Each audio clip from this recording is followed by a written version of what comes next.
Judges chapter 2, New King James Version. Then the angel of the Lord came up from Gilgal to Bochim and said, I led you up from Egypt and brought you to the land of which I swore to your fathers. And I said, I will never break my covenant with you, and you shall make no covenant with the inhabitants of this land. You shall tear down their altars, but you have not obeyed my voice.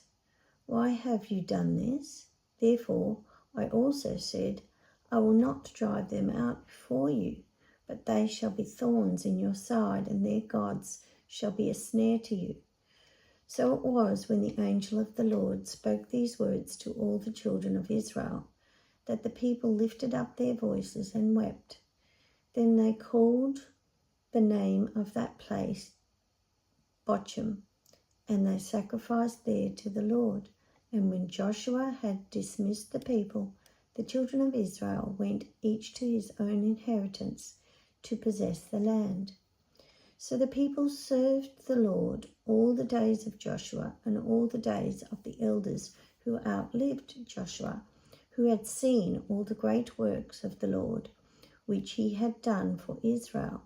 Now Joshua, the son of Nun, the servant of the Lord, died when he was 110 years old, and they buried him within the borders of his inheritance at Timnath-Heres in the mountains of Ephraim on the north side of Mount Gash. When all that generation had been gathered to their fathers, another generation arose after them who did not know the Lord, nor the work which he had done for Israel. Then the children of Israel did evil in the sight of the Lord and served the Baals, and they forsook the Lord God of their fathers, who had brought them out of the land of Egypt, and they followed other gods from among the gods of the people who were all around them, and they bowed down to them, and they provoked the Lord to anger. They forsook the Lord and served Baal and the Ashtaroths, and the anger of the Lord was hot against Israel. So he delivered them into the hands of plunderers who despoiled them, and he sold them into the hands of their enemies all around, so that they could no longer stand before their enemies. Wherever they went out, the hand of the Lord was against them for calamity, as the Lord had said, and as the Lord had sworn to them, and they were greatly distressed. Nevertheless, the Lord raised up judges who delivered them out of the hand of those who plundered them. Yet they would not listen to their judges, but they played the harlot with other gods and bowed down to them. They turned quickly from the way in which their fathers walked, in obeying the commandments of the Lord. They did not do so.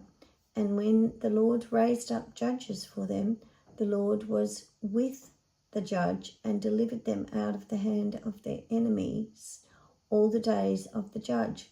For the Lord was moved to pity by their groaning because of those who oppressed them and harassed them. And it came to pass, when the judge was dead, that they reverted and behaved more corruptly than their fathers, by following other gods to serve them and bow down to them. They did not cease from their own doings, nor from their stubborn ways. Then the anger of the Lord was hot against Israel, and he said, because this nation has transgressed my covenant, which I commanded their fathers, and has not heeded my voice, I also will no longer drive out before them any of the nations which Joshua left when he died, so that through them I may test Israel, whether they will keep the ways of the Lord, to walk in them as their fathers kept them or not. Therefore the Lord left those nations without driving them out immediately, nor did he deliver them into the hand of Joshua.